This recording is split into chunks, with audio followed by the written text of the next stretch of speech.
ধান কাটা শেষ, ধান ও চাল পরিবহনে এখন প্রয়োজন বস্তা। সেই প্রয়োজন মেটাচ্ছেন ভৈরবের পেশাজীবীরা। বিভিন্ন প্রতিষ্ঠানে ব্যবহার করা প্লাস্টিকের প্যাকেট দিয়ে ধান চালের বস্তা তৈরি করছেন তারা, স্থানীয়ভাবে যার পরিচিতি ট্রিপল বা চট নামে। ভৈরব প্রতিনিধি মোহাম্মদ তুহিন মোল্লা তথ্য ছবিতে ডেস্ক রিপোর্ট। কিশোরগঞ্জের ভৈরবের কালীপুর গ্রামে এখন ত্রিপল তৈরির কর্মব্যস্ততা। 10,000-এর বেশি নারী পুরুষ এ পেশায় জড়িত। বিভিন্ন মিল কারখানার ওয়েস্টেজ বস্তা আনা হয় কালীপুরে। এসব বস্তা কেটে ছেটে রোদে শুকানোর পর সেলাই করে নতুন বস্তা বা ত্রিপল বা চট তৈরি করা হয়। ধান মাড়াই, রোদে শুকানো এবং বৃষ্টি থেকে রক্ষা এবং ধান চাল পরিবহনে যার প্রয়োজন। কালীপুর গ্রামের প্রতিটি বাড়িতেই চলে ত্রিপল তৈরির কাজ।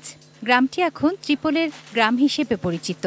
এই সিজনে মেজে কাজ একটু বেশি করলে একটু বেশি টাকা 200-250 টাকা রোজি হয়। এই রোজি দিয়ে মনে করেন মোটামুটি আমাদের ছেলে মেয়েদের একটু সাহায্য করতে পারি, স্বামীর সাহায্য করতে পারি।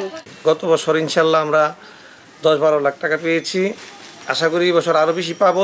অসংখ্য নারীর কর্মসংস্থান হয়েছে এই পেশায়। ত্রিপল সেলাইয়ের কাজটি সাধারণত করেন তারাই, আর বিক্রির কাজ বাড়ির পুরুষ সদস্যের। এসব ত্রিপল চালান হয় দেশের বিভিন্ন জেলায়। আমার আব্বাও করতো, আমিও করি। বর্তমানে আমার 30-35 জন কারিগর আছে। বাংলাদেশের বিভিন্ন জায়গার মাল বেশি, বিশেষ করে সিলেট অঞ্চলের মাল আমরা বেশি বেশি। 1990 সালের দিকে ভৈরবে এই ব্যবসার প্রসার ঘটে। এই অঞ্চলে বোরো ও আমন 2 মৌসুমে প্রচুর ধান আবাদ হয়। ধানের সাথে এই শিল্পের নিবিড় সম্পর্ক। এই বোরো মৌসুমে ত্রিপল বা চটের চাহিদা যেমন বেড়েছে কারিগরদের ব্যস্ততা ও আয় রোজগার। এই শিল্পটার দিকে যদি আবার সরকারি কিছুটা দেখতো, শিল্পটা আরো আগে যেত, আধুনিকতা পাইতো।